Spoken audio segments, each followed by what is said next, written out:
Good morning. You are listening to UpReach, a morning devotional presented by the Church Street Church of Christ in Lewisburg, Tennessee, to encourage you as you face the opportunities and challenges of today. Let's begin this day together with some inspiring thoughts from God's holy word. In Luke chapter 8, verses 26 through 37, we read these words, "Then they sailed to the country of the Gadarenes, which is opposite Galilee. And when he stepped out on the land, there met him a certain man from the city who had demons for a long time.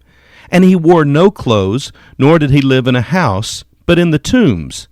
When he saw Jesus, he cried out, fell down before him, and with a loud voice said, 'What have I to do with you, Jesus, Son of the Most High God? I beg you, do not torment me.' For he had commanded the unclean spirit to come out of the man. For it had often seized him, and he was kept under guard, bound with chains and shackles. And he broke the bonds and was driven by the demon into the wilderness. Jesus asked him, saying, 'What is your name?' And he said, 'Legion,' because many demons had entered him. And they begged him that he would not command them to go out into the abyss. Now a herd of many swine was feeding there on the mountain, so they begged him that he would permit them to enter them. And he permitted them. Then the demons went out of the man and entered the swine, and the herd ran violently down the steep place into the lake and drowned. When those who fed them saw what had happened, they fled and told it in the city and in the country. Then they went out to see what had happened, and came to Jesus, and found the man from whom the demons had departed, sitting at the feet of Jesus, clothed and in his right mind. And they were afraid. They also, who had seen it, told them by what means he who had been demon-possessed was healed. Then the whole multitude of the surrounding region of the Gadarenes asked him to depart from them, for they were seized with great fear. And he got into the boat and returned.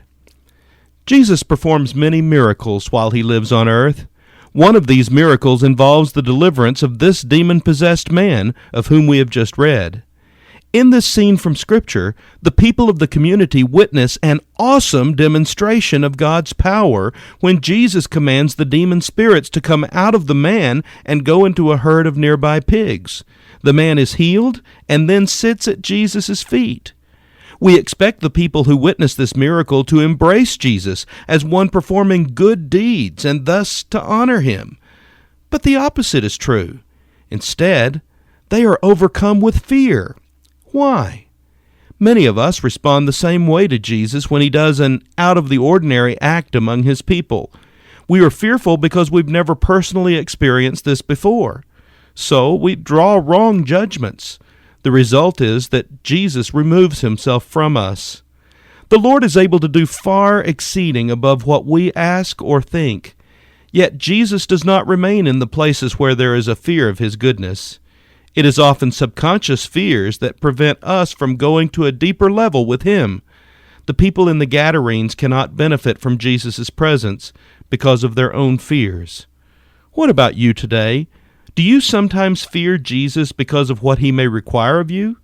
Are you afraid that he might ask of you something you are not prepared to give? Do not let your fears drive him from your presence.